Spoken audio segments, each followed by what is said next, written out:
देखिए, 4 विरोधी दलों के नेताओं को जरूर बुलाया है। कल संसदीय कार्य मंत्री का फोन भी आया था, बाद में हमारे एलओपी साहब है खरगे जी, उनका फोन था। हमारा कहना है कि ये जो लड़ाई चल रही है संसद में, राज्यसभा में, वो पूरे विपक्ष दल की यूनिटी है। जिनके सांसद निलंबित नहीं हुए हैं वो भी हमारे साथ है, वो भी हमारे साथ लड़ रहे हैं। तो हमारी मांग रहेगी कि आप सभी विपक्ष दलों की बैठक बुलाइए, चाहे तो आप ऑल पार्टी नेताओं की बैठक बुलाइए ये 12 निलंबित सांसदों के बारे में। लेकिन ऐसा नहीं हो रहा है, ये आपस में फूट डालने की कोशिश है। तो सबसे पहले हम हमारे नेता प्रतिपक्ष खरगे जी, उनके साथ मीटिंग करेंगे। उनके साथ मीटिंग 9:30 बजे है।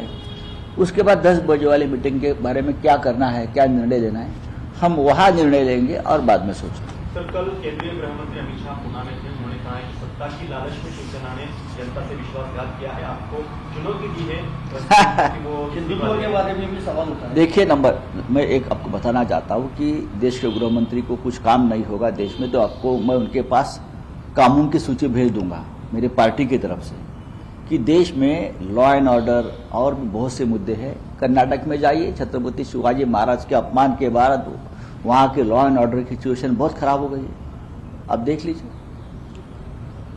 महाराष्ट्र में हमारी सरकार बहुत ही ठीक तरह से चल रही है और हमने हिंदुत्व का विचार न कभी छोड़ा था न छोड़ेंगे, ये भी अमित भाई को मालूम है।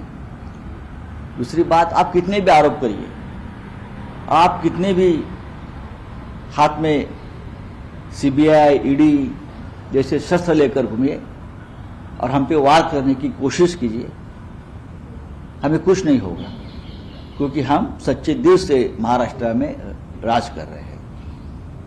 दूसरी बात, ये उनका एक फ्रस्ट्रेशन है उनके पार्टी का महाराष्ट्र में। ये फ्रस्ट्रेशन कल तक राज्य के नेताओं तक सीमित था, लेकिन भारतीय जनता पार्टी के दिल्ली के केंद्र के शीर्ष नेता भी इस प्रकार से फ्रस्ट्रेशन में आकर बात करने लगे, तो मुझे और राज्य के मुख्यमंत्री उद्धव ठाकरे जी को बहुत ही आश्चर्य होता है। सर, अमित शाह ने महाविकास अघाड़ी सरकार को ऑटो से तुलना कर दिया और कहा कि ऑटो में तीनों पहिया अलग अलग हिस्से ऑटो गरीबों की होती है, ऑटो में गरीब लोग ट्रैवल करते हैं। हमारी सरकार गरीबों की सरकार है और जिस तरह से आपने पेट्रोल डीजल के दाम बढ़ाए हैं, हमारे पास दूसरा कोई ऑटो में घूमने के सिवाय रास्ता नहीं है, वो सस्ता पड़ता है। तो इस्तीफा देने की जो चुनौती दी है उसके बारे में किसने इस्तीफा देना चाहिए? हमने? अगर आपको लगता है तो आप शुरुआत आपसे कीजिए। आपके जो 105 विधायक हैं जो शिवसेना की सपोर्ट से चुन कर आए हैं, आप 105 विधायकों ने इस्तीफा दीजिए और फिर आप यही संख्या में चुनकर आकर दिखाइए। सर, एक आखिरी सवाल, आपके विधायक गुलाब राव पाटिल, उन्होंने अपने कंस्टिट्यूंसी में रोड का तुलना हेमा मालिनी गालों से क्या की? उस तरह देखिए, इस प्रकार की तुलना इस देश में पहले भी हुई है, आप उससे सकारात्मक ढंग से लीजिए। ये हेमा मालिनी जी का आदर है, ये हेमा मालिनी जी का आदर है, एक कलाकार का आदर है, ये समझ लीजिए। हर विषय में आप इस तरह से नेगेटिविटी लाते हो, ये ठीक नहीं। उससे पहले आपने देखा होगा कि लालू जी ने भी एक भाषण में कहा था, बहुत से नेताओं ने ऐसे उदाहरण दिए हैं जो लोगों को समझ में आते हैं। लोग हेमा मालिनी जी से बहुत ही रिस्पेक्ट और प्यार करते हैं, हम भी करते हैं और हमें ज्यादा मालूम। धन्यवाद।